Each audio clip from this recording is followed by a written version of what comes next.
episode 34, right? And what did we expanded upper Midwest, tri-state, Iowa, whatever. Number one podcast, number one in your Tri-state. hearts, number one in the Right. yeah, tri-state, and the number one in the tri-state area, which we could legitimately say that one. We're a border town, We are legit. and we Okay. have the only podcast in the No, tri-state area. I know. So I mean, literally number one in tri-state area. Episode 34, we got Chief Anthony Kastros from out on the coast. This is going to be, I would run down your credentials, Chief, but like our podcast is only like 2 hours. I don't know if we have enough time, but like it is extensive. Stop. Extensive. We're stop. pretty stoked today, to say the least. Go on. So thanks for sharing your time with us. But I mean, a couple mine, things, fellas. keynote speaker in FDIC, wrote in several books, leadership, the Train Your Firefighter, website stuff that you're pushing now, knowledge bombs like crazy on this. I was listening to some of your stuff, the scrap podcast when you did the scrap a couple years ago, a couple of things, just making sure we get some good research and stuff done on you, but very impressive. And a man of faith, which I thought was really cool. You do some things, and we'll have some conversation about that a little bit too. Yeah. So I like to pick your brain, and myself also like have intertwined some of that stuff within your firehouse as a captain. Right, you're able to do some of those things. So yeah, and then of course, quick shout out to our good friend Mr. Moorhead. Thanks for your service, Ben. Yep, we'll be hopefully seeing you soon on a quick blurb. We're going to get you remote you in one of these days and stuff, and hope for a safe return from him. To my right, he's a big man, big in stature, big in size, small in other places. Like he's got small feet, but Mr. Devin Shipper, as always, and behind the other mic, the guy that you don't see putting it all together, keeps this thing up and running really good, Ryan Baker, as always. So Chief, we're going to get into the mush. We're going to get into the I don't know, the brain teasers and get the synapses firing and stuff. And like I said, we're kind of a little bit different than your regular podcast. So yeah, we do want to get into the good stuff, the stuff that probably everybody else that's listening wants to hear. But we're going to start from the beginning, man. We sent you a list of questions and stuff, and like, yeah, what's your vibe? What's your story? Like how do you get to be you? Because you just start out as like us. You're just a dude. So one day you're a dude just hanging out, just a kid riding your bike around the neighborhood and kicking rocks and playing and stuff. And now here you are as who you are. So how do we get there? Where'd you go high school? Where'd you grow up? I mean, is this something you always want to do, is be a firefighter? I mean, what's your backstory? Well, first of all, thank you so much for the opportunity, fellas. The honor is all mine. It's great to work with you guys, talk to you today. It's a true privilege and it's very humbling. Like you mentioned, your faith. I'm about faith. That's my number one priority. I'm a Christian guy. Beautiful, beautiful family. Blessed to have a wonderful wife of this year will be 23 years and two beautiful daughters, 20 and 14. Right after my faith is my family. I was born into a big Greek family. I'm the youngest of five. And when I was born, my brothers were 18 and 14 years, or no, 18 and 15 years old. So they were adult teenage age when I was born. And this was in 1969. And so by the time I was probably 3, 4 years old, they were starting their fire service careers. Wow. And so I literally grew up in a firehouse. This is also the time that Johnny and Roy were on Emergency, which was like the first big TV show. It started in 1972. My brother Demetrius got his EMT in 1972. Wow, almost cool. ended up working for LA County. And having thank goodness you dodged that bullet. No, I'm just kidding. So what's awesome is when you grow up in a firehouse, literally in a firehouse like that, and you have two big brothers who are amazing. They're more like uncles. You kind of get brainwashed into loving this job and loving everything that there is fire service wise. So literally, I would get out of school in kindergarten, and it wouldn't be uncommon for my brother Mitch to pick me up in a 1967 open cab American LaFrance fire engine from school. That's awesome. So I was 5 years old. Man. Then I'd go home and wouldn't be uncommon for my brother Demi. I might be playing with my Legos, kindergarten age. Maybe first grade, maybe. And Demi would go light cardboard boxes on fire in our backyard, just torch them off. and I had my own little Tonka truck fire department in the backyard, always ready to go. And ISO rating was like 5,000 because we generated 1 gallon every 6 years. Yeah. But I was ready to go, and Yeah, so right. I had a snorkel truck which came with a pre-plumbed waterway. So it had this little adapter, fire hydrant shaped adapter that you could screw onto any garden hose, and then it would reduce Wow. down to a little tube that you plug into the pump panel. This thing would spray water. Man. Oh, that's And awesome. so I had one SOG, elevated master streams. That was it. No Rick, no 2 out. No, they didn't do that back then, man. Yeah, no, it was good. So you've been doing incident command and size up since the very beginning. That's cool. Since I was 3, yeah. It's so people ask where the credibility comes from. It's right there, man. Yeah. You got it. I was born to do that. Yes. I convinced my friends in kindergarten that I actually was a firefighter, like working at the fire department. Because when you get picked up in the fire engine, it's not too hard to convince your buddies that you're an actual firefighter. Man. Yeah, like prove and me I had wrong, right? So good. one of my favorite birthday memories. I was opening my presents, and somebody gave me a stethoscope, and I'm like started listening to my friend's knee. Let me listen to your knee. Just I'm worried about your knee. Oh, that you got to get that checked out. I get that checked out. And then my brothers, they were volunteers, so they had pagers, the big old pager the size of a brick. Yeah. And they had a plectron on the next to the bed that would go off. So when the fire department would have a call, the pagers would go off like crazy. And I remember in the middle of my birthday party, my brother took off for a call, and I ran and hid from my friends at my own birthday party to make them think I went on the call too. Man, you were committed. I was all in on this committed, dude. on this imposter BS illusion that I knew what I was doing, and it continues to this day. So and so then you still run and hide when the tones go out so everybody thinks you went on a call. That's what you're that's what I did as a battalion chief for 13 years. Right. Yeah. And so then he came back from the call, and I'd come walking in behind him. Like, yeah, it was a tough one. I had to use my big stethoscope. What happened? You wouldn't get it. You wouldn't get it. Yeah. You guys, I can't talk about it right now.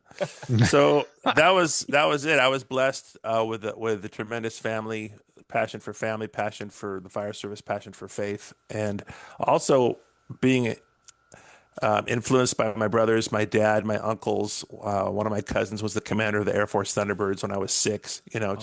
Incredible influences made me want to teach and give back, not just be a firefighter, but want to teach. Because once I started going to classes locally, I had found mentors there. Then I started going to classes, statewide. So people like John Mittendorf from LA City, who's a truck guru from there, and others, then all of a sudden Brunacini, I sought him out, and he became a dear friend and mentor, and he wrote the foreword to my first textbook. And it continues to this day, just being around wonderful people and like you guys. I love it. It's fun. Mm-hmm. Yeah, that's awesome. Well, and it's cool that this far into your career and stuff and it's still cool. It's still exciting. It's like, I don't know. I fire trucks are still cool to me. When I was a little kid, they were cool when I was a little kid, and they're still cool now. It doesn't matter. Yep. TDAs for life. Someday maybe we'll get to drive one.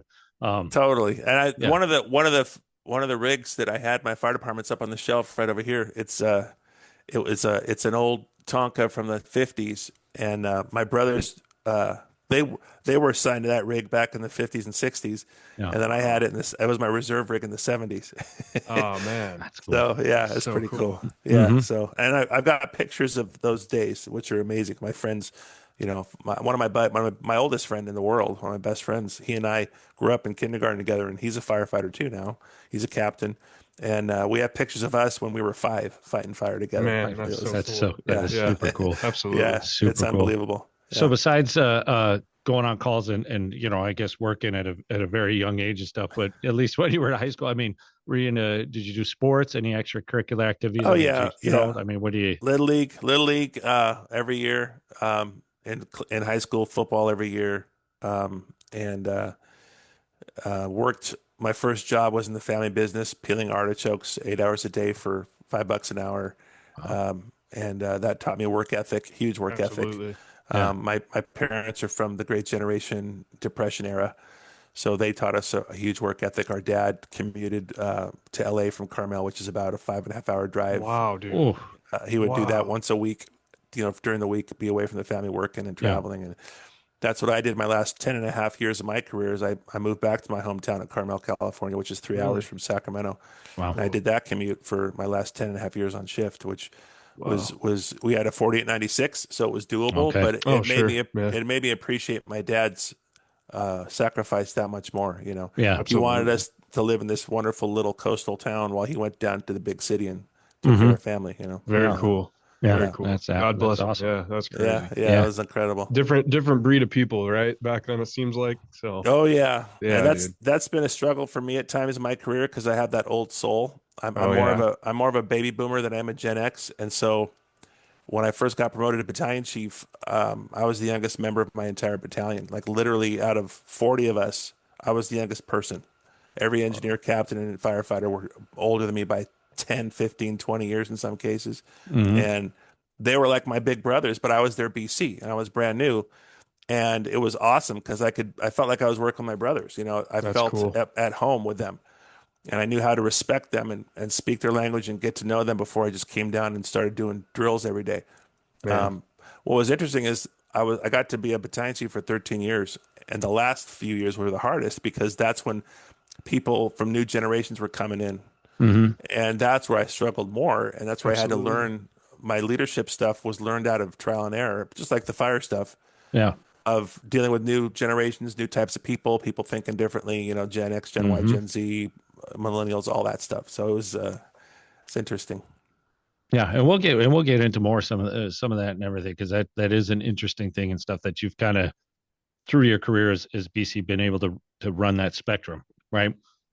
From your upbringing and stuff, and working with the guys that are older than you, but then now all of a sudden you are the old guy, and you got the young kids coming in, right? But you're not, and you're the old guy in charge, but you're the new old guy or new young guy in charge. Yeah. So we'll get into that a little bit more and stuff. Love to hear stuff. But, so this is what you're saying is this is gonna be a therapy session for me. Yes, very much. Like we're gonna pick you apart. We're like it's like an onion, right? We got to peel back the layers, and we're gonna get there. And if we get a little weepy because of the onions and stuff, Devin's kind of a crier. Well, that's a functioning alarm box. I will pull the big red handle if I have to. If you guys get me too emotional, I get you too much. Let us know if you get triggered. Like just let us know. Feel free, okay. Please. So high school, yeah. So I mean, you're doing it. You're working and stuff. Working family business, peeling artichokes. I don't think I've ever met anybody that's peeled an artichoke. I love artichoke hearts on and pasta salad and stuff. They're fantastic. If you do it once, you'll appreciate the canned artichokes a lot more. I bet you would. Yeah, because it takes a lot of time. Yeah. So high school, we graduate high school and stuff, and what from there? Do we go to college? Do we military? Did you like, nope, I'm going to the academy. I'm going on the job and for real. What's funny is it's funny you ask. You would think I would have gone right into the fire service, headlong full-time career, but my brothers beat into me. You got to go get your 4-year degree. You got to go get your 4-year degree. And I'm like, okay. And at the time, no schools that I knew of, maybe in Oklahoma, didn't have a 4-year program in firefighting or fire science. It was all associate's degrees and stuff. So I wanted to get my general education at home, which there's great junior colleges here. So I wanted to live at home, save money, and get my 2 years out of the way while living at home. And because of that, I became a volunteer. And I was a volunteer firefighter for 2 different departments. And I was also an EMT for a local ambulance company. So I got my EMT my first semester out of high school, along with going to college. And after 2 years of that, I went up to Sacramento to get my 4-year degree. And I was up there not too long, and I saw an ad. Actually, back down at my fire department at home, there was a job opening for what was called Florin Fire District. And I'm like, that's in Sacramento. That's where my school is.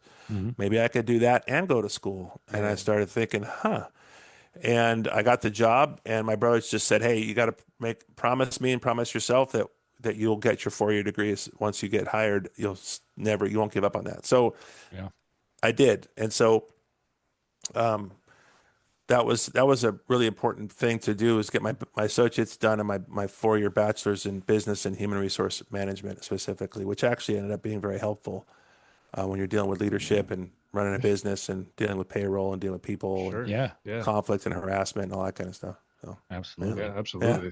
Yeah. So then, Great. so you get on with that department, finish the school. So at what point then? When did Sacramento then? When did that become a thing? So it was through mergers. So South Sacramento was Okay. Florida Fire So District. this is when, I'm sorry to interrupt you, Chief. Yeah, This is no, go when Metro was kind of starting, Yeah. right? Metro Fire. Okay. Yeah. So Okay. so I'm Metro trying to run it Fire. through my head. Yeah. Well, it'll make it crazy because Sacramento Metro Fire is the result of 16 predecessor agencies. Okay. Wow. So merger after Man. merger after merger, going back decades, culminating. Florin was 6 stations where I started, and then we merged with American River, which became then 20 stations. Man. So there was a 20-station department called American River Fire, and there was another 20-station department called Sacramento County Fire. And in 2000, they merged, Wow. and that became Sacramento Metro Fire. And that was, so I've been through 2 mergers to get to Metro, and it was an incredible experience to go through 2 mergers and to learn that whole dynamic process, of the redheaded stepchild and the Hatfields and McCoys and all that stuff, and so that was a tremendous learning curve too. Man, So we'll get there, but yeah. Anyway, sorry. Yeah, Continue. yeah, it was fun. It was amazing. Yeah, yeah, because we've had when we had Chief Clark came on and when Johnson Grimes when they were kind of coming together, and they're still 2 like separate now. Yeah, but they're merged. Yeah, But when he's dealing, but when you're talking a couple stations kind of thing, not like this huge metro, and it's it's a different animal out there with and we've talked to when we did Kansas City, and you got Kansas City, Missouri versus Kansas, and places where you got Baltimore County versus Baltimore City. I compare around it here, to like different animal. The Sac Metro, and I hate comparing it obviously because I have no idea what I'm talking about when it comes out there, but like LA County, South Metro out by Denver, that sort of thing, where all of them finally had mergers, and that's where LA County, LA City is all like Sacramento City and Sacramento Metro, Miami-Dade, Miami City, sure, like you mentioned, Colorado. We've been fortunate to teach at all those fire departments, and that experience of going through mergers and seeing a county come together over time and get on the same page with SOGs and on the response levels and on training and the USAR teams and that stuff. It's an incredible experience. And I just felt so blessed to be the recipient of this 2.5-inch, smooth bore in my face of opportunities, just constant. It's constant. I mean, the changes we went through, I had 26 different bosses in 13 years as a battalion chief, 26 different bosses. Just 6 different fire chiefs, That's like every 6 months. Right? Yeah, dude. Yeah. Well, now you know why I twitch. So, so it was amazing. All different personalities, all different leadership styles, all different just methods of doing things. Exactly. And it was a cauldron of learning, and it was like, my God, this is unbelievable. And you don't know it when you're in it. You're just like trying to survive. Sure. But because of my background with my brothers and always being taught to learn from others and to seek out mentors, I saw everything as a learning opportunity. Mm-hmm. And so that fed my curriculum, whether it was for the assessment center stuff or the command stuff or the leadership stuff or the merger classes we do or labor management classes we do, unified command classes we do. It all came from this open butt 2.5 of experience and amazing people, where you learn what to do, what not to do, right? You learn from the good and the bad and the ugly, right? Yeah. That's almost like overfilling your coffee cup too much, that you almost don't even have time to like sip it down to make more room, because it's coming so fast. It's coming constantly. Yeah, exactly. Well, you could definitely take that one of 2 ways. You can either learn from it or you could bucket the whole time. You know what I'm saying? So that's huge for you to have the mentors you had. And I did both. I bucked it too. We'll get into that, I'm sure. Yeah. So 2000, the big merger and stuff. So where were you within your career at that point? How many years on? In 2000, I had 13 years on. I started in 1987.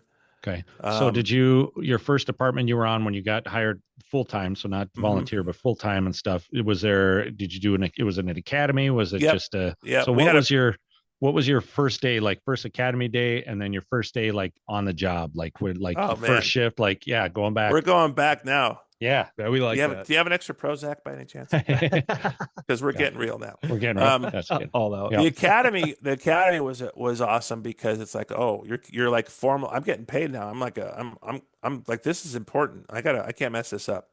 It was only an 8-week academy. Most of them, as you know, now are 16, 20 or whatever.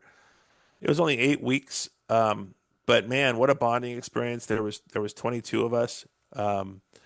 Phenomenal time with those guys. Lifelong friendships with those guys. And I was just incredible. I can't believe I'm getting a paycheck right now. This is incredible. And then my first day on the floor, I'll never forget it. I landed again. God was just raining blessings down on me.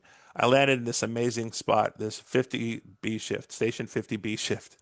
And it was the big house. It's where headquarters was. It's where engine, truck, squad, medic, grass rig, but it was the big house. And B shift were just hoodlums. These guys were just insane. They were. Everyone else thought they were like a clique, and I looked at them and like, these are my new big brothers. They were just these big personalities and hilarious and funny. And I'm out there checking the rig. Before 8 o'clock, I'm gonna get there early. I'm gonna check out my rig, and I hear the apparatus, the man door from the firehouse into the apparatus room. I hear it swing open, and I hear from a distance, "Good morning, maggots." I'm like, uh-oh. And that's got to be me. That's got to be me. And that era back then, this is 35 years ago. You could say that, and you could do stuff, and stuff was done to us that right now would not work. Would get people fired, right? For sure. That's why there's HR departments, right? Yeah, exactly. Yeah, I mean, it was the Civil Rights Act of 1991. That year, it's like, literally. And so, for real.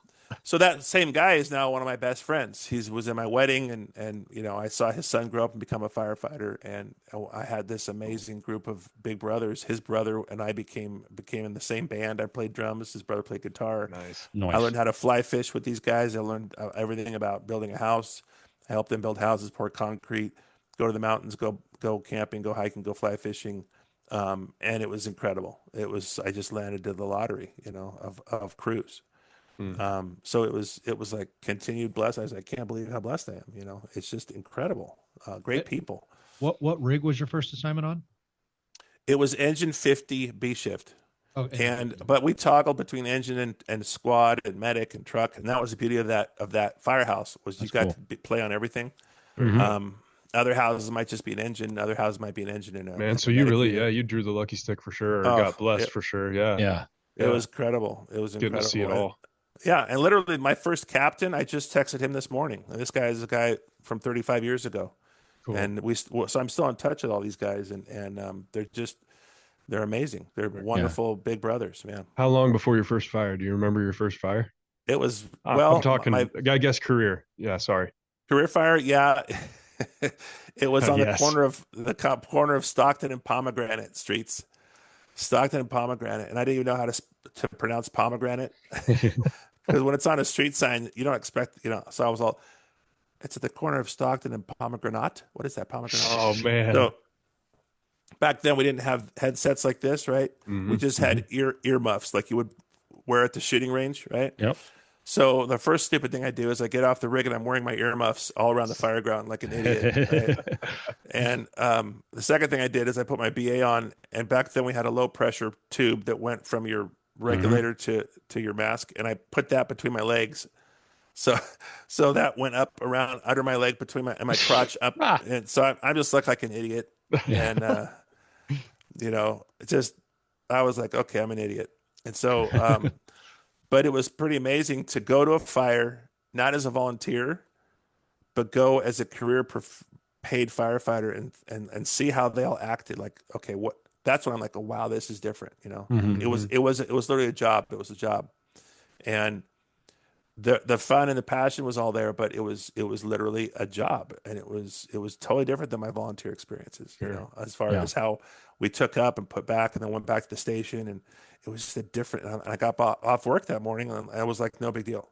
I'm like, wow, from a volunteer firefighter, I'm like, that was amazing. From a career, it's like, just another day at the office, right? Yeah, right. And I always tell that passion, that foundation I had as a volunteer was so important because as 4 years as a volunteer firefighter gave me such an appreciation for volunteers and such a love for just the job that when I teach volunteer departments or combination departments, I say professionalism has nothing to do with pay. It's got everything to do with attitude and skills. Yeah. That's it. Yep. Yeah, we're all professionals. Yeah. I've seen very highly paid firefighters who are not professional. 100%. Yeah. And I've seen lots of volunteers who are professionals. Yeah. And that's a pretty important distinction to make. Yeah, that's why I say it's not paid professional and volunteer. It's career, or your career department versus volunteer. But we're all make up a majority of the American fire service. Well, and fire at the end of the day, fire doesn't give a shit. It doesn't care if you're a volunteer or paid or not. It doesn't care color of skin or whether male, female, nothing. It gets you all the same. So nope. Fire doesn't stage. No. That's right. Yeah. I noticed you dipped into the R there for a second. I saw you almost dropped the S-bomb right there. Yeah, a little bit. Yourself. That was good. Yeah. Wow. It doesn't give us it doesn't think it just gives us I just said I didn't want to be the new year. We're trying to I didn't want to be the one that broke the seal. You said that your first assignment you kind of rotated around a different apparatus, but if you were to choose, oh boy, we're getting that already. We're getting truck. He's screaming truck. Yeah, I'm man. Sorry, you're breaking up. You're saying engine. You want to be a skylight? You want to be a skylight installer, huh? Yeah. I fell through a skylight on a fire one time. Oh, I installed a skylight one time. Yeah, that was fun. Yeah, so they're both awesome, and it's a personal thing, right? Sure. But having been fortunate to be exposed to both early in my professional, my career, the truck work, I always lean towards truck work. Well, I'll tell you right now, with your involvement in the fire rescue survey and some of those guys, we'll get into that for sure. And I'm sure that's kind of where that love comes from. I would assume the truck work you talked about, but yeah, it was that influence of those first guys. I mean, can you imagine? I mean, if you really think about it, whenever you meet somebody in your life, it's like a Y in the road. And your life changes, good or bad, right or wrong, or but something changed a little bit or a lot. And when I landed on that shift at that station, it completely changed my life, my whole trajectory of my life. Had I been at any other station on any other shift, so it was 6 stations, 18 options. Any of those 18 options would have changed the trajectory of my career and my life. And I landed in this amazing spot with these amazing guys, and it's set the path to the next, chapter. And we all go through that, right? Mm-hmm. And the thing is, we don't always recognize it at the time. Yeah. You are like, Chief, you are like speaking my language. Like, this is like when we talk about, and again, we can have a long discussion. We'll probably get into the weeds too much with stuff, getting faith in fire service and everything. However, when you said, that exact thing, right? That you like in the moments that we have, coincidence only goes so far. And at some point you have to realize that your path has been laid for you. You can take a left turn, right turn, you do things, you deviate and stuff. But at the end of the day, whether, because I speak personally, because I had a really hard course correction and stuff to get myself back to where, like, I'm exactly where I'm supposed to be, when I'm supposed to be doing, where I'm supposed to be. I know I am. Right. And I tried to make my own decision, and I want to do this and this and this hard course correction to end up right here. Same thing for you, right? You don't end up, and this is the thing that it keeps me up at night sometimes, because the brain just all of a sudden, the mind just keeps going and going. And you're like, oh, the people that you bump into, the interactions that you have, and the paths that you cross, and the path that you have to take to get to where you are in a specific moment. You don't land on that shift in 1987, when you come on the job, you're not sitting here talking to us today about these things that we're talking about right now that happened to you how many years ago. That doesn't happen. Right. And to sit there and you're like, oh, it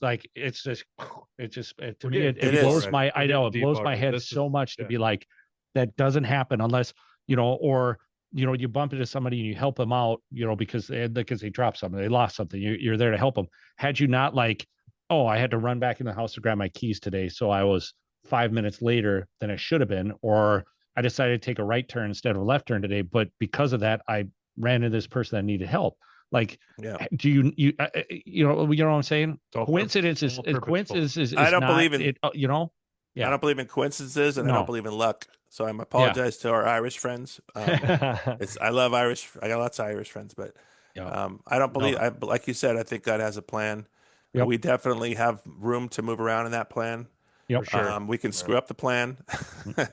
but you know, like when I met my wife, it was happenstance. You know, if I hadn't been sitting in the right spot in a restaurant facing a certain way with my friends at a certain night at a certain time, my two daughters would 100%. not exist right now. Right. You know, and recognizing those moments. And so for me, having that tremendous rich family history gives me such a deep appreciation for the people in my life. And I try and spend as much time with as many people who are dear to me as I can, because I want to wring out as much as I can out of every relationship. So I don't get it like when people retire or get a new assignment and they just never talk to somebody again, right? That's not me. Yeah. That's them. Fine, okay.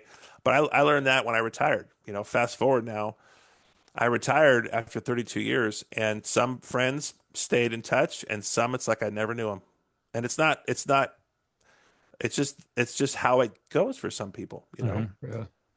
And they're involved in their own life, they're involved with their own stuff, out of sight, out of mind. I got a glimpse of it when I moved shifts. I had to move shifts a couple times, and you know, firefighters are we're human. We're mostly guys, and we're human, and we're all task oriented. So if it's not right in front of us, we don't think of it a whole lot, right? Mhm. So relationships and staying connected with people and that level of emotional intelligence is not exactly a common trait with firefighters. So it's really valuable. And unfortunately, we end up seeing each other at funerals, and that's where we, you know, have a beer and talk about our buddy. But where Yeah. were you when he was alive the last 10 years? You know, he Right. retired 10 years ago. You know, Yeah. that's hard for me to kind of see that Right. happen. You know, I had a friend of mine who died from 9/11. We went out there to New York on 9/11 on the 11th, and he was a dog handler, and the most fit guy you'll ever meet, the sweetest guy in the world, family guy, Christian guy, fit, and he died of cancer 2 years ago from 9/11. You Hmm. know, and when that happens, you know, you never want to regret that you didn't spend every moment you could as much as you can, realistically, right? Because people move, people Right. retire, you have other Mhm. priorities in life, you have kids, things, you know, life takes you different directions. But it's so important. It's so important because the 30 years goes by like that. It goes Yeah. by so fast. Right. Absolutely. Yeah. All good points, Chief. Yeah. So let's actually we're gonna skip instead of going career progression and stuff. We're gonna because we got a lot that we're gonna want to cover and stuff with everything. So let's get into um some of your stuff with your leadership development and stuff because you're again your credential list is like I mean you know ginormous right and everything and the big thing right now the Fireground Command and stuff, but the calm to chaos is kind of what you're known for as far as right now.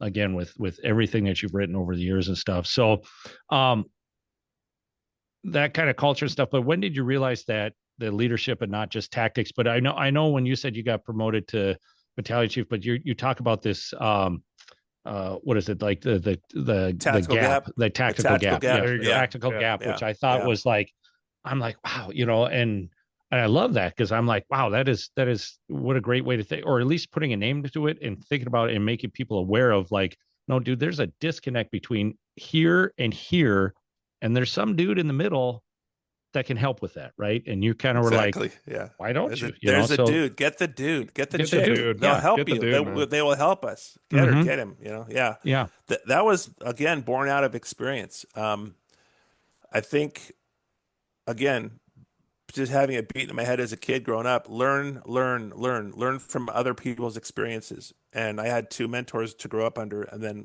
like I said, uncles, aunts, cousins, dad.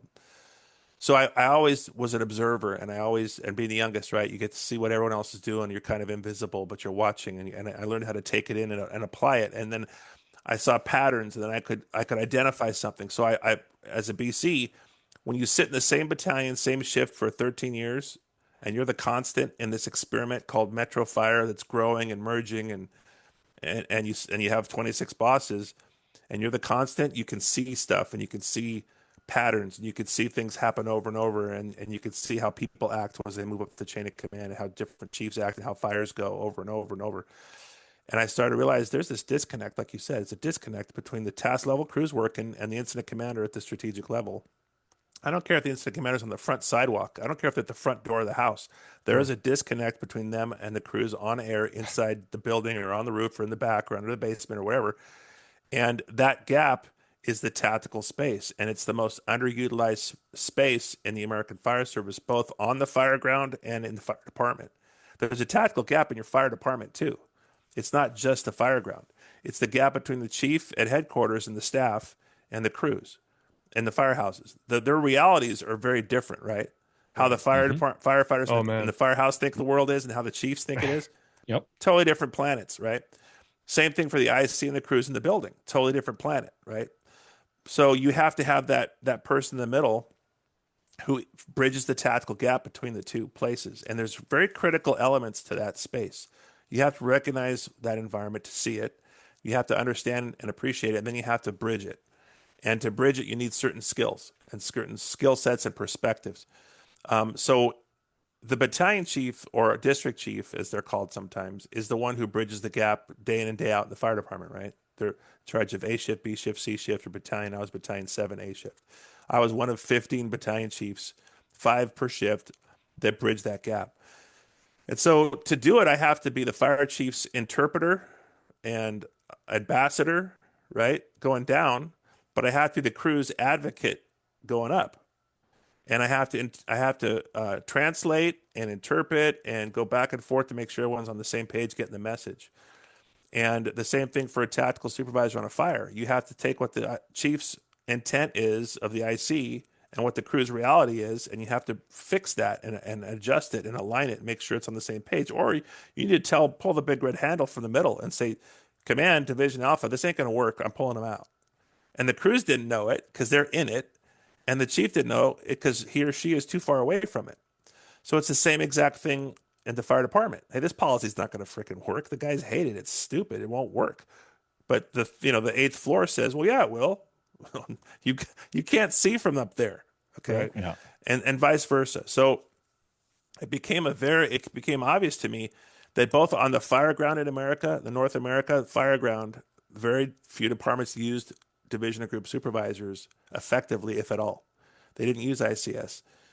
And then in the fire department, most battalion chiefs either are or feel marginalized. They're not used. Who knows what the hell they do? What's he doing anyway? What's he doing all day long? Is he just dropping off the mail, looking for running mail and eating dinner? Yeah, and he's eating your food and asking for you to do reports while he's eating food. And he's writing you up. Right. And then what does he do the rest of the time? He takes his pants off. Is that a every hoodie? Tuesday. You wearing a hoodie? Mm-hmm. Yeah, you wearing a hoodie? Can I have You another wearing piece of steak, please? you wearing Crocs? Pass the salt. Yeah, it's like, and it's an interesting world. And so they're middle. They go through what's called middle manager syndrome, where they're irrelevant, right? Because that's all they're doing is they don't bring value. They don't bring value. And so what happens is if the middle manager's here and the chief is here and the crews are here, they just go around that guy or gal. They just go around them because they're irrelevant. Maybe the union goes to the chief, or maybe the chief goes to his fishing buddy, and they form alternative relationships because this person is just a box checker and they're not a leader.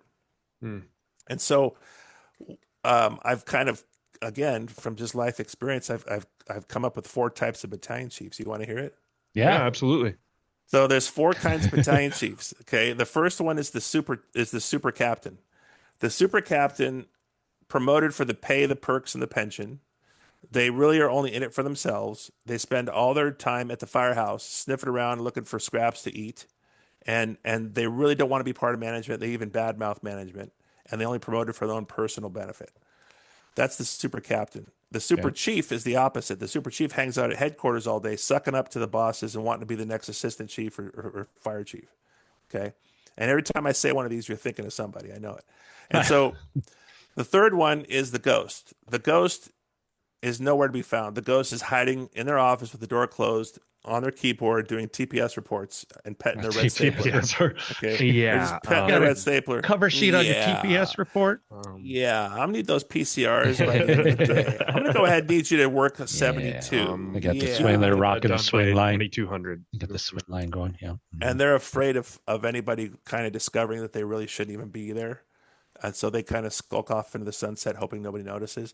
And the fourth one is the warrior. That's the battalion chief who gets it, who has two parallel tracks of leadership and command, where when they show up to the firehouse, the crews stop what they're doing and want to hear what the chief has to say. The chief brings value. The chief is a mentor, a coach. The chief runs drills. The chief runs a great fire. The chief helps his people get promoted. Conversely, when they go to headquarters, the chief makes time to hear what he or her has to say. He or she has to say, right? Because they have the finger or the pulse of the troops, and they're relevant and they add value, right? And so today's battalion chiefs have to be the warrior. In the past, they could get away with one of the other three, Right. and that was who I was raised by. It was very rare to have a warrior battalion chief. Most of the time, they were irrelevant, and we just didn't care if they showed up or not. Versus being somebody who could solve problems, because today's company officers are so new that they have to have a mentor in the field, and that's their battalion chief. They have to be the training officer for their battalion, for their shift. They have to be the mentor. Sometimes a suicide prevention hotline specialist. I mean, they just have to for sure. be engaged all in as a battalion chief. And there's not a lot of training for that in the American Fire Service, right? Right. Yeah. And so No, there isn't. That's a good point. And also, who do you live with every day in the firehouse? Your company officer. You see what they do, good, bad, or ugly. You have no clue what the battalion chief's doing all day long. Nobody knows. Yeah. Including the battalion chiefs don't know what their job is because nobody trained them and nobody saw what they were doing. So they form bad habits and they just kind of try and survive, and they miss the opportunity that's at their feet every shift to lead. Yeah. Wow. And chief, so and when you say battalion, because we don't have battalions, we have 7 stations, but we don't have battalions. We have an assistant chief that basically does the same thing. It's the shift commander. Are they on like shift? A battalion. Yep. Yes. So it'd be the same thing, it's which an is assistant chief. Same thing. Yes, sir. So, but what, like, just, I mean, so we understand when you're talking a battalion, you're not talking 3 stations. You're talking I think you said like your battalion was like 9 stations. I had 7 stations and 11 crews. Battalion.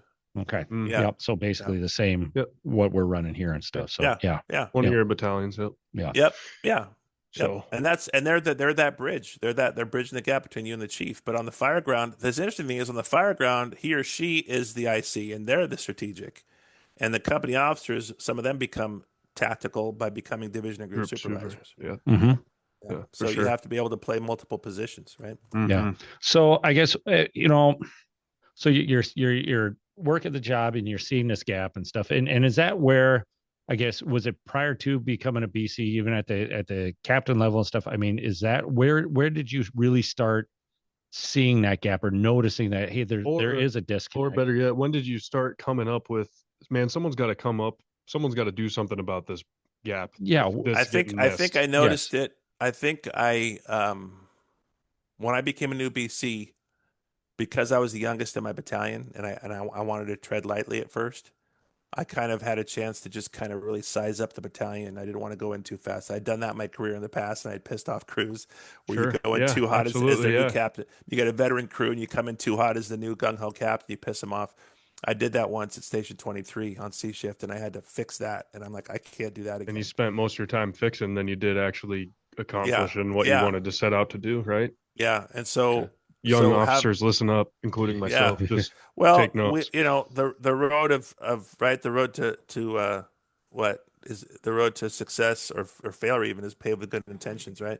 Yes, and for sure. I didn't know what I didn't know about how to approach, because I'd always had younger crews, so I took a natural role of mentor leader. Yep. Now I'm a younger company officer coming into a well-established firehouse, and so that's.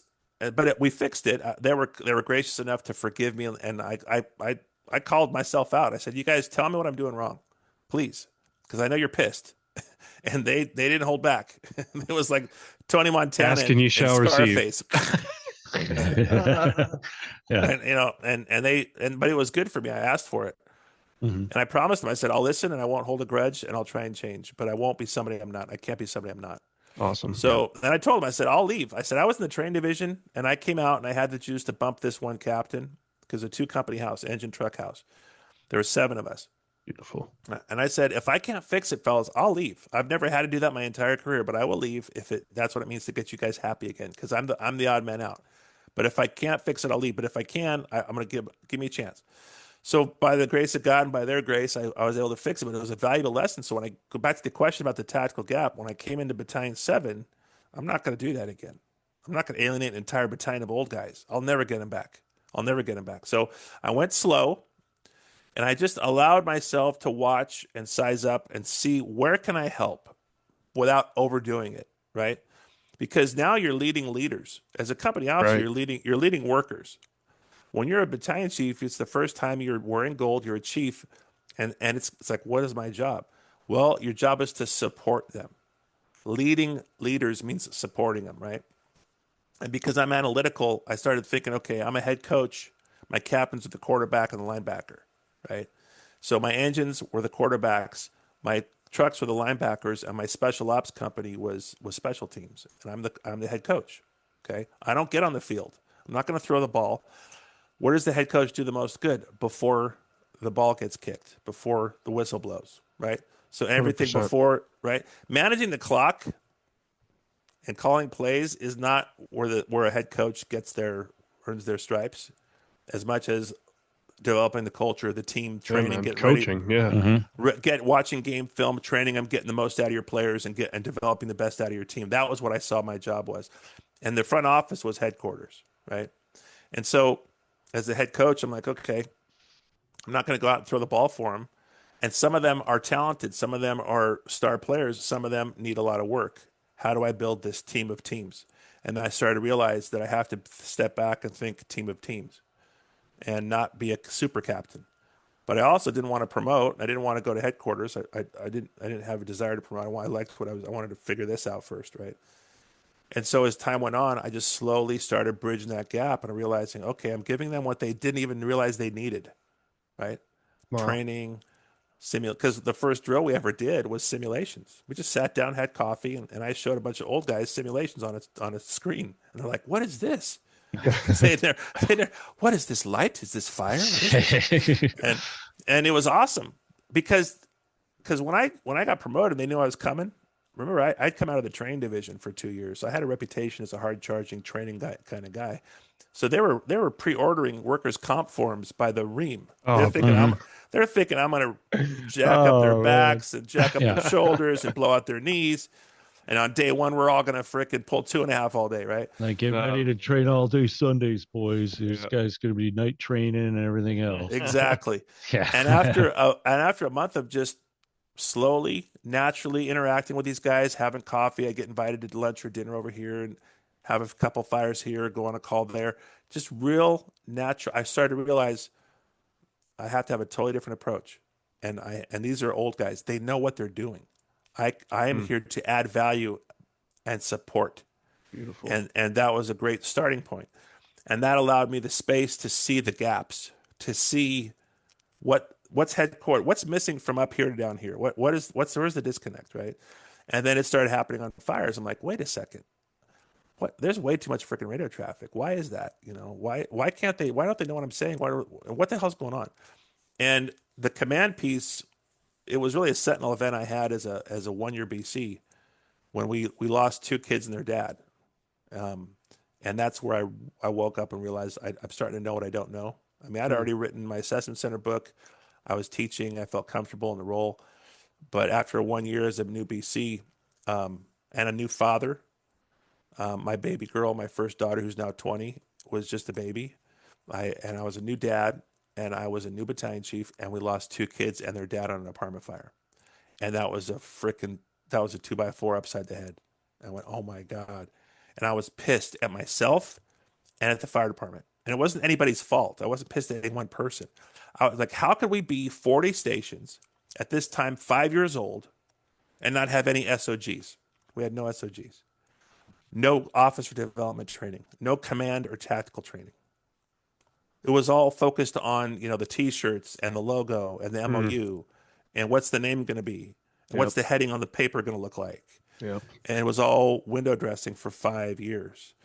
And that's when I realized we are way behind the curve here. And so I took on the SOG project for one of the chiefs. He couldn't give it to me fast enough. He was smoking a cigarette, staring at ceiling tiles in his office one day. And I go, hey, Chief, do you mind if I take on the SOG project? Here you go. Here you go. Yeah. But what did every one of the other BCs think? I'm the youngest chief in the newest chief in the whole department. What do you think they thought? Oh, Were they he's like, racing. He's racing to the top.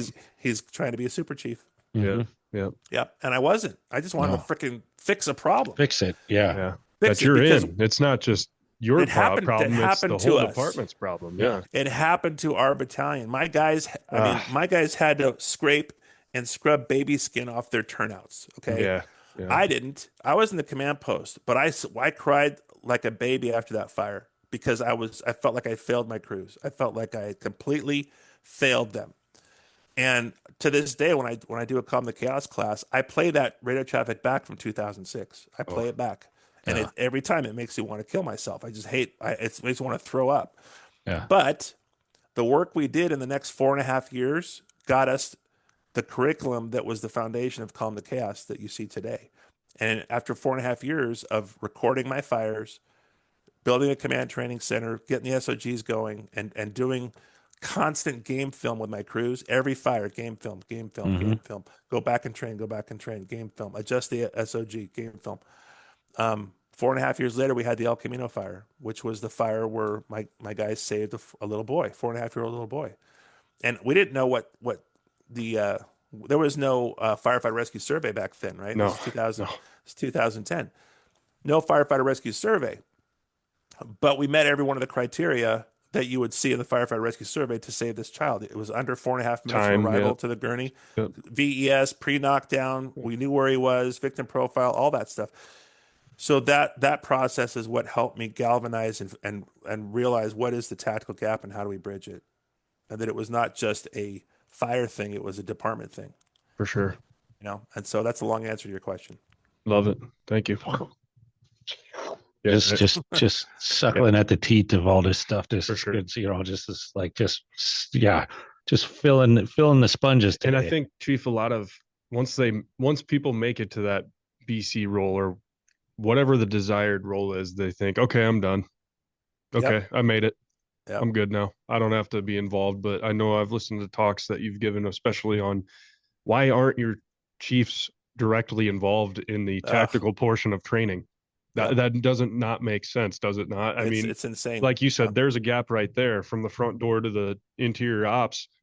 They know what you're doing, but they don't know how you're doing it anymore because the game has changed drastically. You can attest to that, but absolutely, they have to be involved at every level. As in, the men or line guys have to be involved on what's keyed down at headquarters. It goes both ways, like you said, and we talk about it all the time, but it's got to get put into practice more. And at some point, the only way it's going to get better.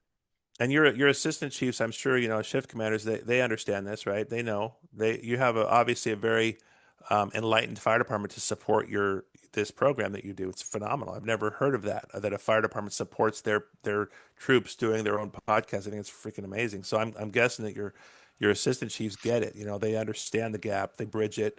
For sure. And it is being the training officer. It's I mean, I had to tell my bosses sometimes to back off. Like, no, you're not writing that person up. Or why wasn't I involved in that decision? And a lot of them, because they passed through the battalion chief job so fast, because they were super chiefs, they didn't understand the value of a battalion chief. Why do you need to be in the room for that meeting?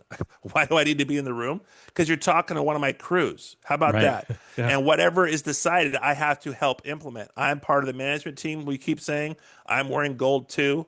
That's why I need to be in the room. And they didn't understand because they might have been a battalion chief literally 6 months. The guy that like directs all the operations on the scene. Yeah, that's me. Right. Yeah. So yeah. And unfortunately, though, most of my colleagues did stick up for themselves because they went back to that. I'm comfortable. I'm going to ride this thing out until I retire. And for them, some of those people were 15 years of just riding it out till I retired. They almost never trained with their crews, if ever. And they were the ghost, TPS reports. Right. And they spent more time looking at their next telestaff overtime assignment than they did training their people for themselves. Yay for me. And that's, as you move up in ranks and stuff. And I mean, that's where, and again, you not wanting to be a super chief just because, like, I mean, you truly believe in what you're saying, and that's a difference between, I think, guys that are officers and leaders and stuff that you want to follow versus like okay, you have the position, but I'm not, yeah, you're my boss, but I'm not super comfortable. And there, yeah, I mean, you want that guy that like, no, I mean, I say the words I say, and I've truly back that, and to move up into the, whether it's at the, that first promoted level as a lieutenant, and get into, and a knack change or just make a difference and stuff and train your replacement. And then at the captain level, you now have a firehouse and stuff, and you can, you set your, your vision and your mission statement for your firehouse, for your guys, and encourage your crews and motivate them and develop them and stuff. But then, that next level, that assistant chief or battalion chief level and stuff. And now all of a sudden that becomes, but like you said, like that's that support, but that's on that larger scale. I think just like for a kid that's on, the back step of of an engine, with 6 months on the job or a year on the job, and the BC, instead of just, whether they or the, AC and stuff, to never hardly ever see them or not to know them, but to have them like at training and stuff, not and for them to not feel like you're there because you're critiquing them or you want to like looking for them to do something wrong so you could come down on, but no, just to like let's I think that means a lot to the new guys to be like, here's the dude that like, he's got more bugles than I think I'll ever see, and then but he's here watching me and encouraging me and helping me. How do you not then develop a culture and stuff where those guys, then as they move up and want to promote, I want to be like that guy. That's who I want to aspire to be.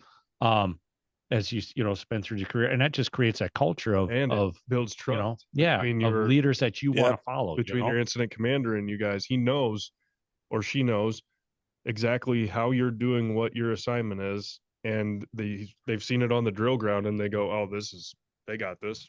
Exactly. Full confidence. Yeah.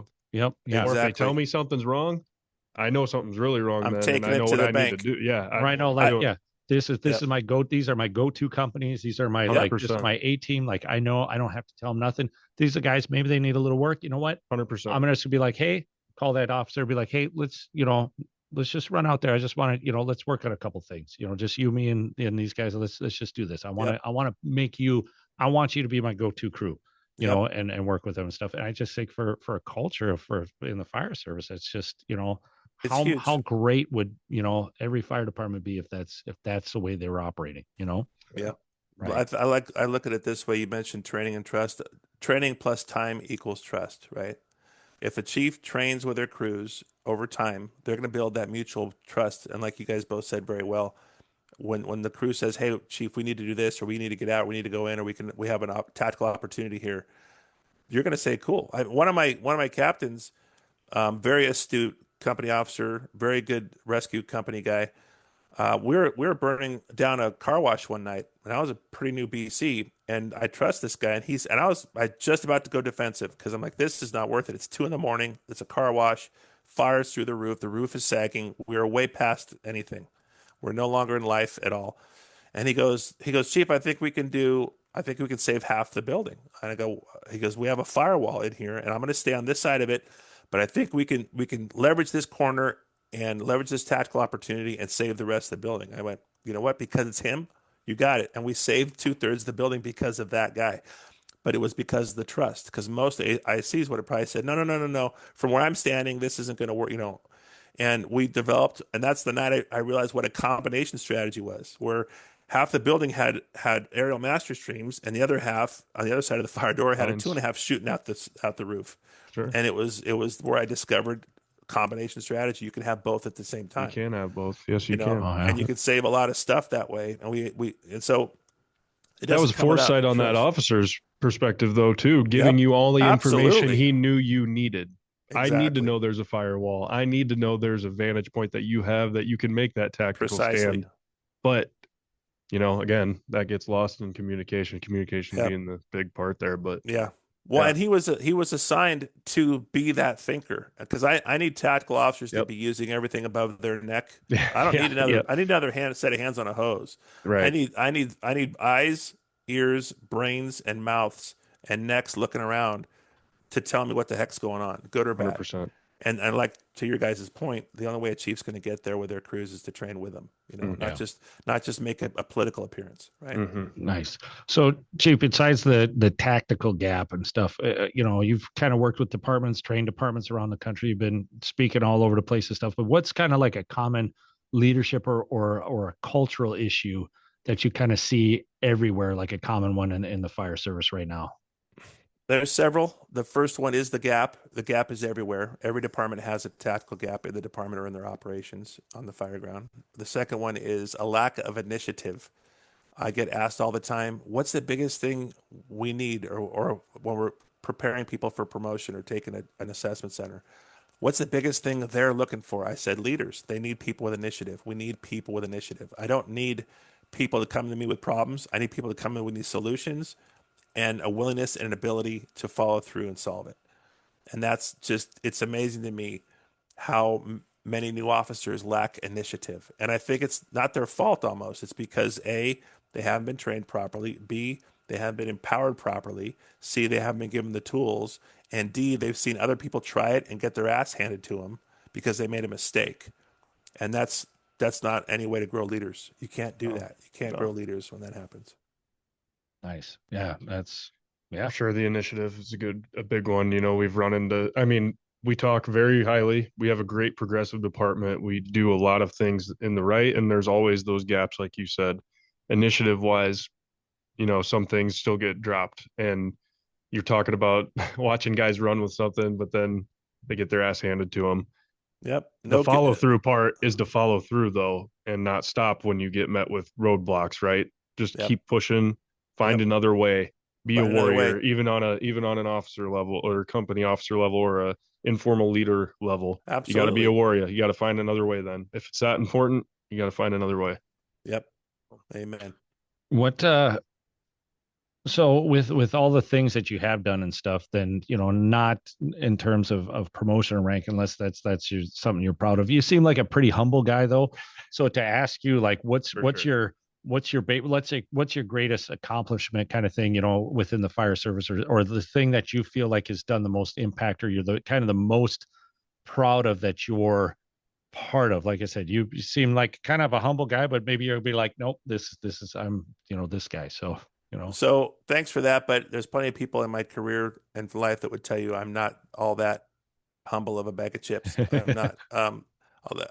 And you had mentioned something earlier when you guys mentioned the whole, you respect the rank, not the person, right?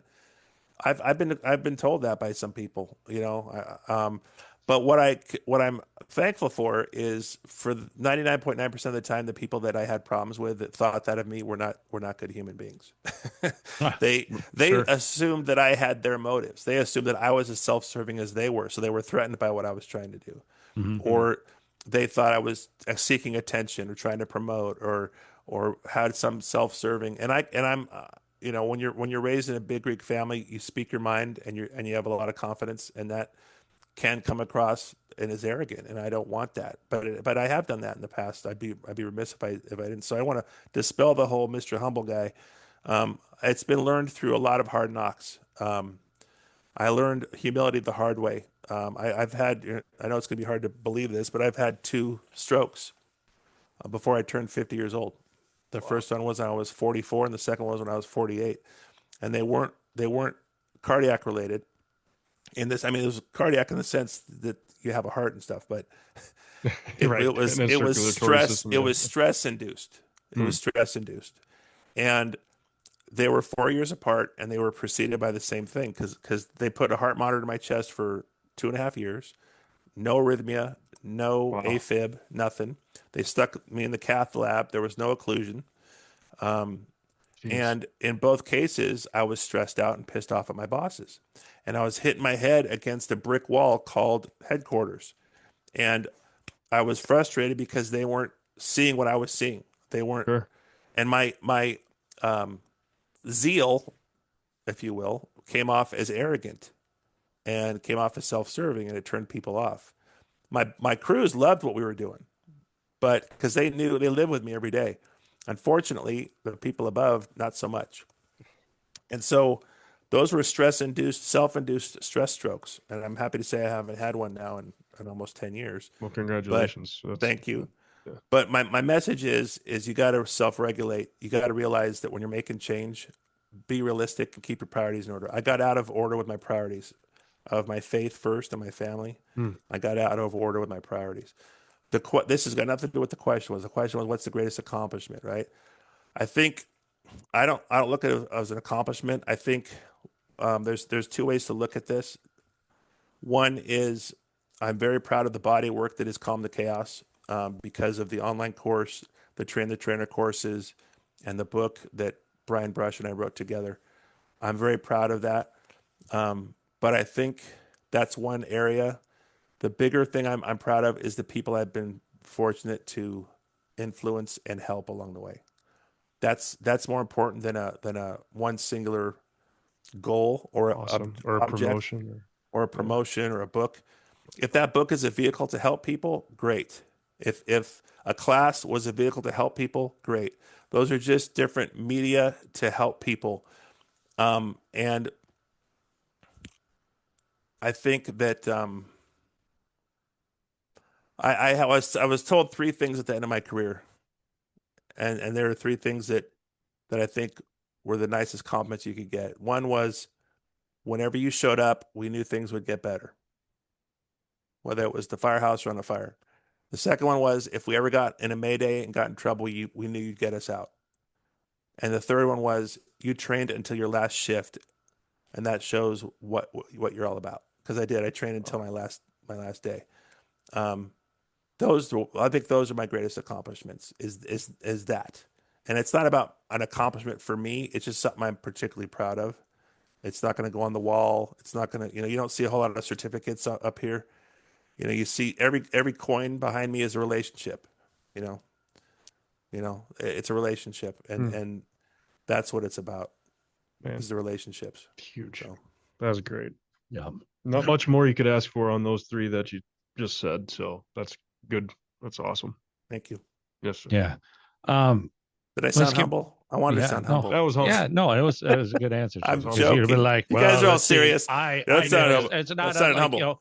because you're not so much or at least maybe now at this point, I mean, you could tell you're not you're definitely not, to me at least, you don't come across as that self-serving. It's not a lot of I. It's, if anything, it's I saw a need for this, or saw something needs to change, but it isn't like, so then I did this and I did this. And something you said it's just like, early on that I really picked up on was I got to be assistant chief for 13 years. Yeah. Yep. It was a gift. I got to be. Yeah. Yeah. Not I am. Right. I got to be. Yeah. You got to be of service. Every day was a gift, and every day was like pulling out those Tonka trucks. They were just bigger. Yes, sir. Yeah. They were just a lot bigger. Yeah. Brunacini, a dear friend and mentor, said they let me be fire chief again today. You know? Nice. And that's Very what it's good. about, Mhm. But I had to learn the hard way, fellas. The strokes. I mentioned I've been married for almost 23 years to my amazing wife Cynthia. We have 2 girls. My first marriage ended in a divorce after 5 years, and that we didn't have any children, and we ended it amicably, but it devastated me. That sledgehammer to my head and heart woke me up, just like the strokes did. We have these sentinel events that hopefully God can use to wake us up and get us to go, oh, maybe I need to change. Because it's hard. It's hard to change. Well, and it's those, like I said, those course corrections, those hard course corrections. Yeah, like your path is there, and it's. I see it. I heard a quote and stuff and listened to one time, and to me, and it totally clicked, and it made so much sense in the things and the chaos and the horrible things that can happen to you through your life and stuff. And if you read scripture and read through the Bible stuff, just look what God did to Job. I mean, like, that dude, like, and all these things that he challenges you. I mean, he tests your faith and stuff. So all these bad things that happen to you, it's not God punishing you because you did something wrong. It's training. It's a megaphone. It's training for, so that you can deal. And because God picks the people that he wants to be his leaders and his followers. He picks them, and he will punish those people. I'm sorry, not punish, but like he needs to strengthen you, right? So that when, when push comes to shove, and the zombies are coming and the world is ending or whatever, who's going to be there that's going to be able to bring salvation to the people and keep them motivated and moving? And it's the people that he trains the hardest, you know? So, I mean, these things that happen, sometimes you have to take a step back and go, okay, yeah, it's training. He's strengthening me now so that I'm prepared later on when he needs me, you know? I just used Yep. this last week with someone, but the Lord gives his toughest battles to the toughest people. Yeah. Just Absolutely. Amen. there for you He to gives you what he make he you who you're knows you supposed to can be. handle. Yep, Yes. for He sure. doesn't give Amen you to any that. more. Yes, Yeah, and sir. right behind is that I just wish he didn't trust me so much. Yeah, right. You're like, oh, Yeah. geez, Man, come on, man. Give me I don't a know break. if I deserve this. Yeah. I don't know if I'm worthy of this. You know, Please. Yeah. Yeah. You know, just keep grinding, right? Put Good the stuff. head down, chin up, and just grind, right? So Chief, let's get back into the job a little bit and stuff. So is there any calls or incidents and stuff that really sticks with? I know you know, We got a you talked couple about, out of you, a real couple already and stuff that kind of, but anything else that and why it stayed with you, or lessons I learned, things that, you know, we all have calls that we carry with us, whether just mentally and it's a bad thing, or learning on. it's that one that you carry with you. So, you know, like that, I will never make that mistake again. Or if I ever face this situation, this is what I'm going to do instead of this, because, you know, we learn from these things and stuff. Or you got any that kind of are in your bag? Is Oh like, yeah. Yeah, baby. That bag looks like Santa's sleigh at Christmas, man. That thing is just overflowing with stuff I've screwed up and learned from, and bad calls and things I've done, just stupid stuff I've done. I mentioned probably most significant was that triple fatal that turned into what, you know, called Yep. the chaos, right? What was meant for your harm, God uses for your good, right? All things work together for the good of those who love the Lord. That was that moment. Other than that, the two that come to mind were ironically two calls that my brother was riding along with me. I mentioned my brothers. Wow. My oldest brother, Mitch, was riding along with me because he's spent his whole entire career at Carmel Fire Department, where I live and where we all started. All three of us started at one station, 1 square mile volunteer department. Mitch went on to become a career captain there, but he rode along with me a handful of times over the years. And the first one was about a 30-car pileup on Interstate 5 going up and down California. It was a foggy day, and we had semis and cars of every kind piled up, and we had 5 fatalities, and there was fire, there was hazmat, there was MCI, and my brother was there. I'm looking at a picture of us from that day on the wall that was taken. And the other one was a day that we had two-year-old kids drowned in an above-ground pool at the same time. Mm. There was a party at a house, and they had an above-ground pool in the backyard, and the backyard, the ladder to the pool was locked in the upright position. And everybody thought everybody else was watching the kids. So therefore, nobody was watching the kids. And these two Right. little 2.5-year-olds somehow got in and fell into the pool and were found floating face down. Oh. And we had to do CPR on 2 kids at the same time. And my brother was on both of those calls. Mm. And this was a year or two apart. He didn't ride along. He maybe rode along 5 times in my whole career. I was gonna say you're not riding along anymore. How about that? Well, they called him the Black Cloud, and he wasn't allowed to ride along because there was other calls, other days, that other things happened. But those were 2 sentinel events, and they were also the first 2 days I ever had critical incident stress diffusing or debriefing ever.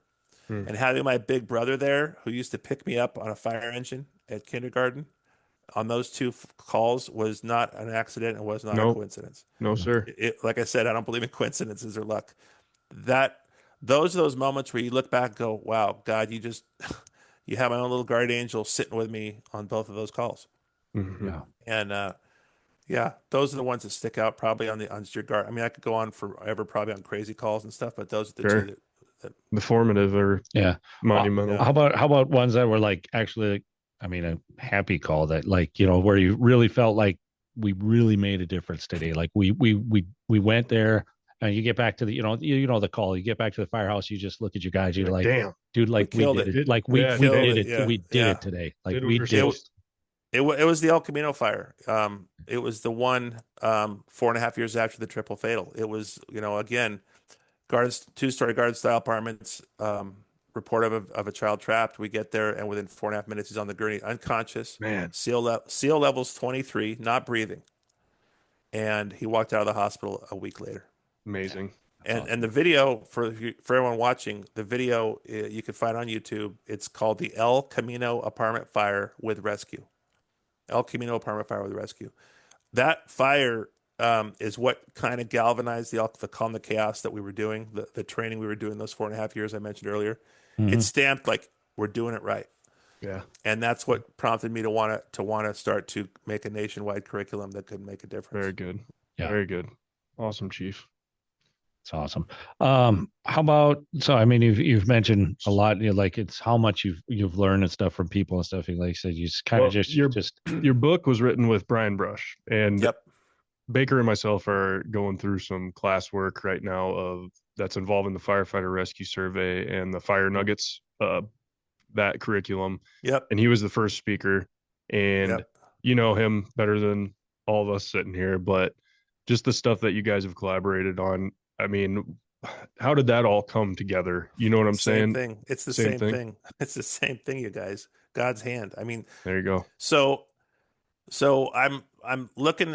One day I'm on my phone 5 or 6 years ago, and I'm just Bob. I see an article from Fire Engineering pop up, and I'm like, oh, I'll take a look at this one. And it was when Brian Brush was talking about firefighter rescue survey. It was the first time I'd heard of it.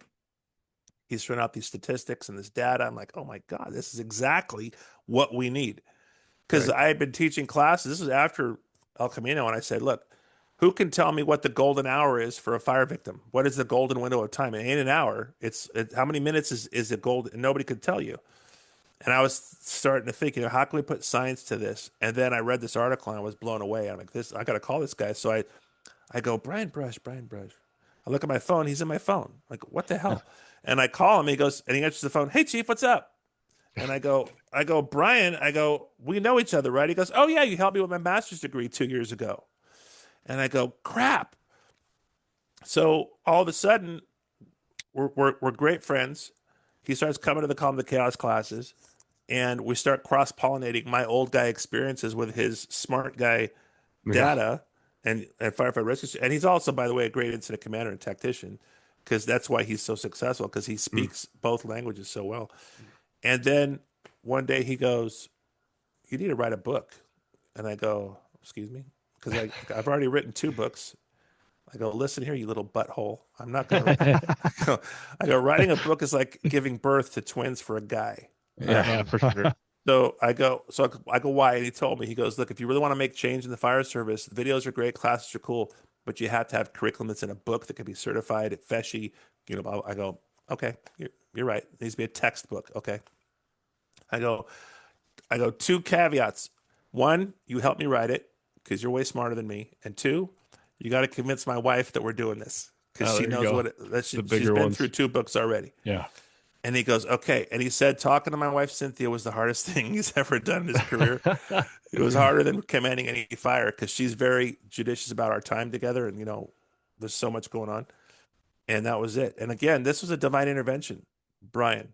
It was a divine. I'd easily have not seen that article that day and just kind of heard about Brian Brush in other ways, but it was instantaneous. It was pretty amazing. Or a year later, you read the article and the book is somebody else wrote the book with him or whatever, or he wrote his own or went his own. Yeah. Because that changed the course of his direction, everything for him too, right? Because he could have gone on and did his own thing. Yeah. But that's amazing. And he's a man of faith. We pray about it all the time. We talk about it, pray about it, thank God for it all the time. Yeah. Yes, sir. Yeah. So the reason I'm asking is we're just sort of trying to find a way to push the data out to the department. You know what I mean? To try and get policy made to where we're automatically doing the firefighter rescue survey.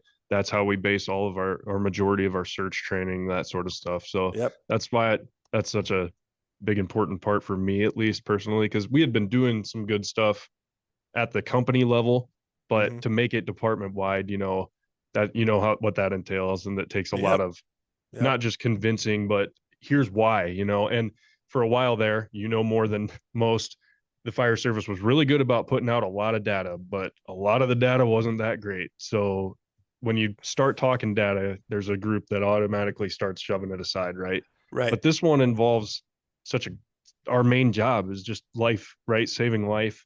And it's so important Brian and you guys and all involved really have done such a good job of getting good data that I just, we're trying to share it with as many people as we can. And Exactly. we got it going around the state of Iowa already. I know guys that work around the state here that are using it, and it's such a good tool. But I just want to just show my appreciation for that at least. Well, So I appreciate that. I can't take any credit for the firefighter rescue survey sure, because the work they've all done, it's amazing. All I can do is be a proponent for them and be an ambassador and a cheerleader, get it out there, whether it's in my classes or books or stuff. But the reality is, and Brian says it so well, that we've gone from a fire centric data to victim centric.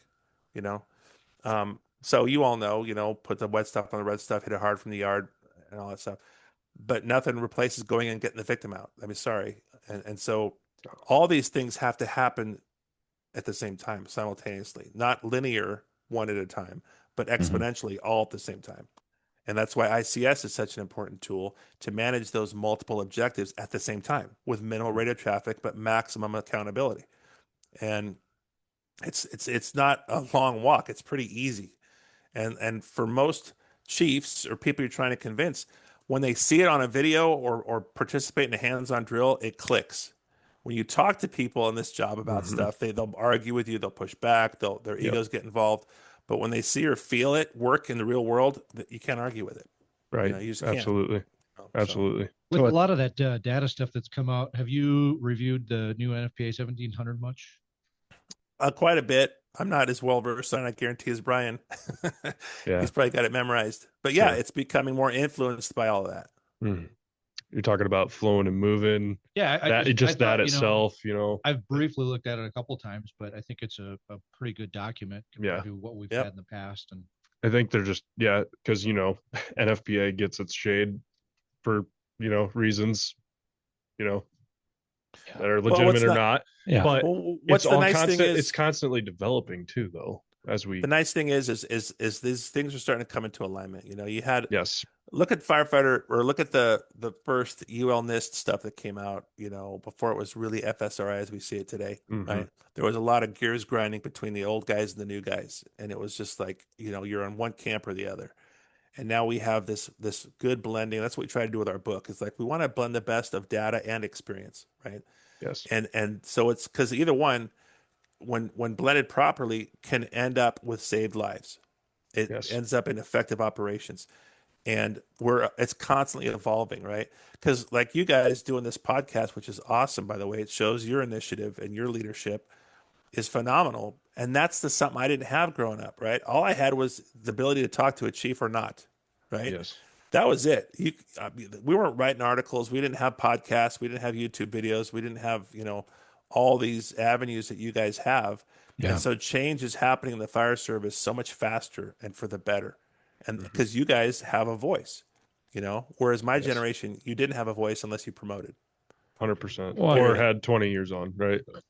Even that's then, how it was. Even then, Yeah. even then, yeah. Well, and you make a good point there, Chief, that with the changes happening so fast, because I come on in '02, but and it was after Hurricane Sandy then when they did all the testing and stuff out in New York and that area and stuff with where we actually put water on from the exterior, or like you just put the wet stuff on the red stuff right away. That we finally after how many hundreds of years of fighting fire decided, oh yeah, we don't push fire, because that was the thing. Even when I came on, it was still, you spent time, you went to the unburned side, attacked fire from the unburned side, because you push fire and make things worse. Now and then we finally figured out. But so I mean, it took that change, but now I see how quickly we've gone from that, and now all the stuff with nozzle forward and flow and move and key hose and all this, like rapidly changing. The tick, the thermal, the increased technology with ticks and using them, how much more we're using them and everything like that is now, to me, the big change was the water application. But now from there to like where we're at now, it's really venting for life, and like not just for fire. Just and like all exactly of that. exactly Yeah. It's, and not only that, but the incident command, for until, I think, really honestly, until we started really kicking the tires on this thing, the incident command realm was kind of impervious to change, because that's where you have your most experienced, most hardened thinking, oldest people who are like, don't tell me how to do my job. And it's political and all that. versus a recruit. A recruit is very malleable, very pliable. You can tell them to do anything, they'll do it. A chief of 30 years, you can't tell them a damn thing. No. And so that's why the incident command realm has always been such a hard thing to change. I can't tell you how many old chiefs would always tell me, well, I can't make division groups. How will I know what's going on? What if there's no radio traffic? How do I know what's going on? And that's that whole other paradigm of centralized command, right? It doesn't work anymore. When I came on, you get 2 engines in a truck, and that's about it. There was no 2 out. There was no RIT. There was different buildings, different contents. You could do 2 in 1 and probably get away with it. No ambulances, nothing. Now, if you're getting the world coming, the fire is burning way faster, and the building is going to kill your guys in about 5 minutes unless you know what the hell you're doing. Yep. And so for the first time, we have technology for command, right? Tablet command. Tablet command is a phenomenal tool that is technology for the incident commander. But how long has it been out there? It's been out there over 10 years. Time. Yeah. Before it's now becoming more mainstream, right? Yep. Most guys use the tablet as to put their paper on to write down their stuff. That's true. Right? That's like, what Richard would use all the time. Like when he would act. Yeah. Anderson would, he'd use it on his tablet. Yep. Guys, I need to maybe wrap up in a couple minutes. Yeah, absolutely. That's okay. Okay. I could talk with you guys. Okay, real quick. Bay Area growing up, kind of favorite. I'm assuming you got to like metal or punk, maybe a little bit. I'm an old school rock and roll guy. Are you a rock and roll guy? Okay. I'm an old school. Plenty of 70s. bands come out of that area. Yeah. Who's at the top for you? Well, from that area, Journey. They came out of the Bay Area. Okay, I love that. Bay Area. Yeah. Queen, the Eagles, Boston. You know, now you go back a little more. We're talking Blood, Sweat, and Tears. If you've heard of them, they're phenomenal. Three Dog Night, if you've heard of them. Now we're getting kind of old guys. Three Dog Night. But the quintessential for me is Elvis Presley. Okay. I've got an Elvis shrine in my garage. Yeah, love it. Yeah. I've been to Graceland twice. My daughter and I was after FDIC went to Graceland. Yeah, that's fantastic. Chief, so let's so fire service, like again, we talked about change of fast. So fast answer, right? No, what do you think the next generation of firefighters, but of chiefs and stuff, battalion chiefs, chiefs of the departments, they need to be especially good at what that the past generations used to do. That's something that's something that we're reaching now with myself and Frank Viscuso. We talked about this on the weekly scrap with Corley. We're in the finishing process of producing an online course on conflict resolution and leadership. Leadership. Beautiful. You can't find, you can find a million books, articles, classes on it, right? Right. However, it's different now. People have changed and the workplace has changed. And I'm not talking about regulations. That's one piece of it. But we're on the verge of not being human anymore because of AI. And so how do you lead humans who this is all they've ever known? Okay. Right, and this is their frame of reality reference. They don't look at you in the eye. They don't talk to you. They don't have human skills. They're conflict averse. How do you navigate that? And how do you build leaders to lead in that world? And how do you assimilate virtual robots into becoming firefighters and have recruitment and retention that's thriving instead of struggling? How do you build new leaders? It's funny because they've been programmed and now you're going to have to deprogram to reprogram them a whole new way. It's crazy. And that's been since the dawn of time, right? Whenever you break them down, build them up, right? It's just right now, it's a whole new level of change. And the biggest thing is the technology. How do you take these almost virtual reality humans and make them into firefighters and lead them? And that's something that Frank and I are collaborating with head on. And I think this new online workshop is going to be pretty awesome. Look forward to that, Chief. Yeah, for sure. Because awesome. We'll take all the help we can get in that area. So Chief, we call this podcast, it's before the tones drop. And the name kind of speaks for itself because we talk a lot more about the things, not so much on the tactical, the fireground aspects of it, although we do get into that, but it's to bring the people inside the firehouse discussions, the chats, the things that happen that they don't see, right? They don't see the cool, you look at the stuff outside and on the news and it's fires and responses stuff, but what happens and what's the nuts and bolts on the inside before the tones drop, before we go out the door and stuff. But is there any thing and stuff. And I know you've mentioned your family and everything. This is also a record that lives on the interwebs forever until they do away with it. So, but any kind of message that you want to give to your your wife, your kids and stuff, a family, or and then also like any advice for new people wanting to join the fire service, or the best advice that you could give to a new firefighter or a new officer. Well, I tell my wife, and the first part of the question, I tell my wife and daughters every day how I adore them. They're my whole universe, God, them. And I can't be put to words how blessed and thankful I am and how much I love them. For the new firefighters coming in, new people coming in, or those leading the new people coming in, we have to change how we think if we're going to attract the right people. Our way of thinking in the past, our way of recruiting in the past, our way of training in the past, our way of leading in the past is completely obsolete. There's some things that we can pull from that, but the way we program and or train our new people, whether they be fresh into an academy or as company officers or battalion chiefs, has to change from recruitment to retirement. Everything has to change as far as the human element. Just the same way we've rethought everything we presumed in the fire service from a tactical standpoint with data now. You mentioned, attacking from the unburned side and all that kind of stuff. We have to rethink that. And for those coming in,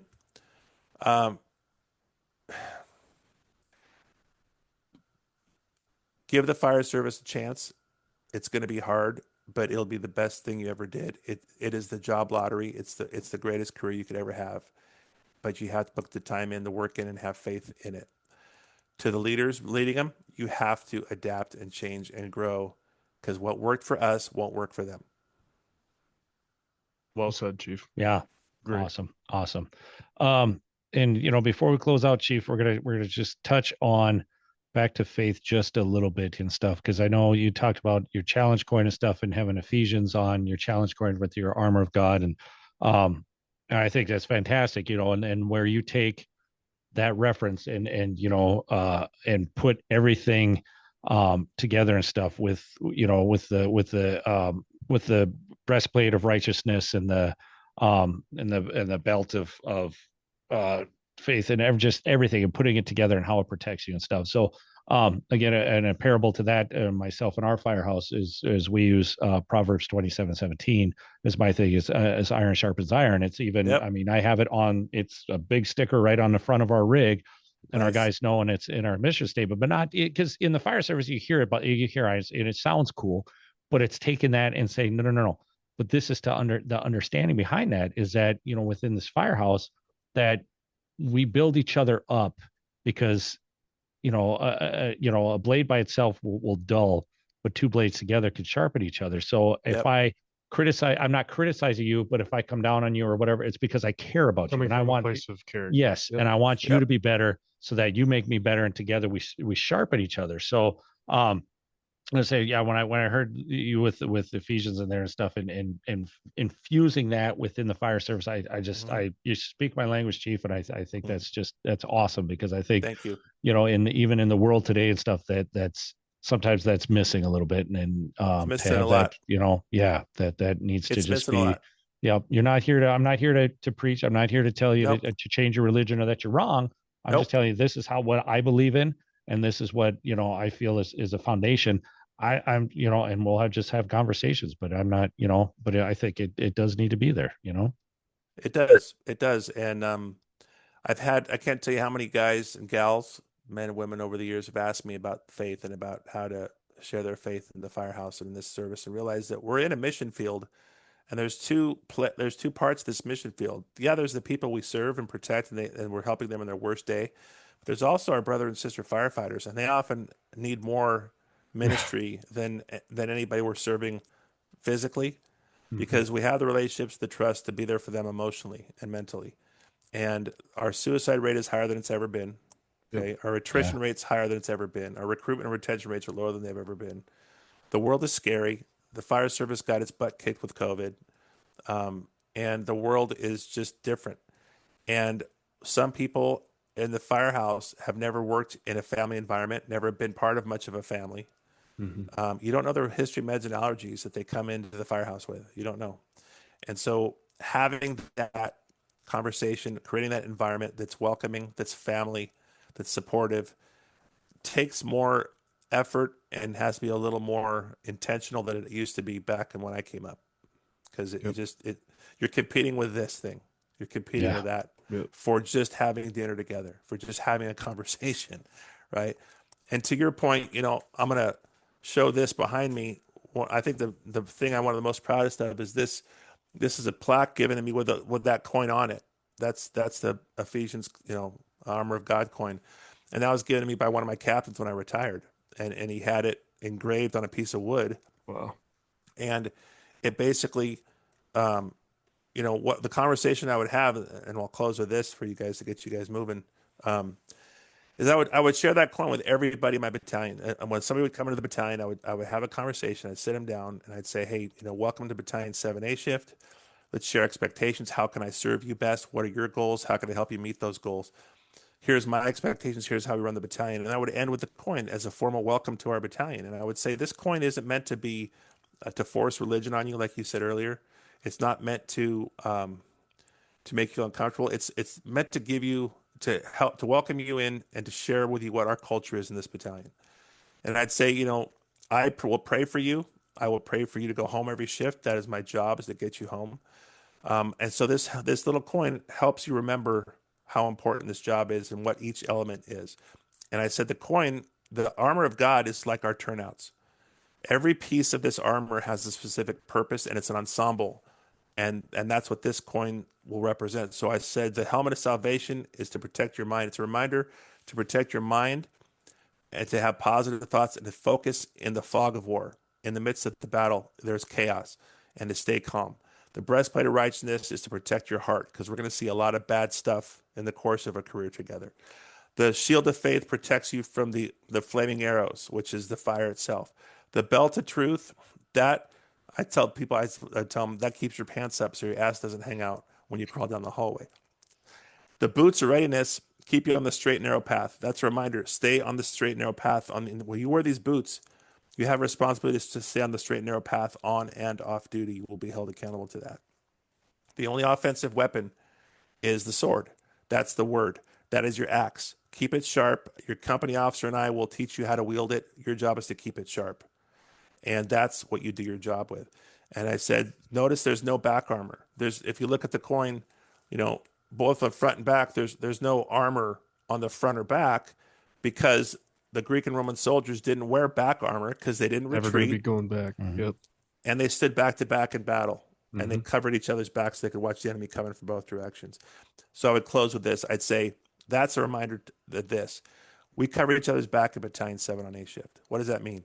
It means if the first due needs you to get a water supply or be 2 out or do something, help them with a stretch, you cover their back and do that. Don't try and race them to the fire. Don't try and beat them with first water. I go, support them. You might have to block on this play when they run the touchdown. That's fine. That's how we support each other and cover our backs.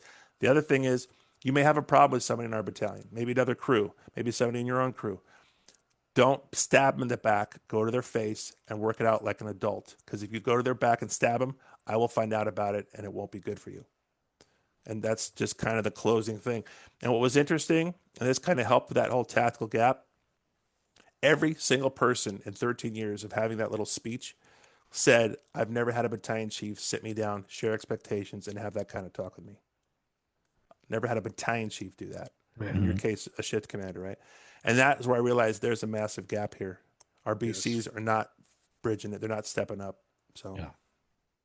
Awesome. Fantastic, Chief. I just can't say enough about it. Yeah, I think that's pretty much a mic drop, Chief, for that one. That's I got nothing. Yeah. Thanks for having me, you guys. No, Thank you for taking time so much. Yeah. Yes. I can't even. Yeah, this has been awesome. It's been Appreciate you it's been a guys. privilege, privilege and an honor. real quick. Privilege is all mine, fellas. Real quick, plug Mr. Humble. Plug what you got going on right now.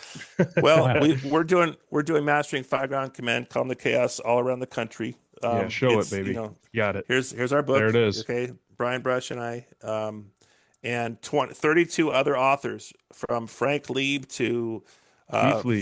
There you go. to fellows all over the country, men and women all over the country shared their most intense incidents in the country. Dan Shaw, Doug Mitchell from FDNY, bunch from out the West Coast, all over Miami. We're going to be at Miami-Dade, Florida next week doing Calm the Chaos, Train the Trainer for 5 days. It's hands-on. If anybody wants that class, we do it all over the country. We have 20 amazing instructors. If you want us to come and do a hands-on command and tactics class, Mastering Fireground Command, Calm the Chaos, reach out to me at info@trainfirefighters.com. And also assessment centers and promotion. We're doing those classes everywhere. They're both also online. You could get those at trainfirefighters.com. So thanks, Beautiful. fellas. Thank you so much, Chief. Thanks, Chief. Chip, you want to? I'm good. Thank you. Good. Thank You you, wanna guys. drop them? Drop the tones, Baker. Drop them. All right. Thanks, Chief. I'll send you an email when this gets published and everything, and we Okay. appreciate it. Thanks, you you have a great guys. rest of your day. Yes, sir. God Have bless a great you. day. God bless, You guys. too. Thank you so much.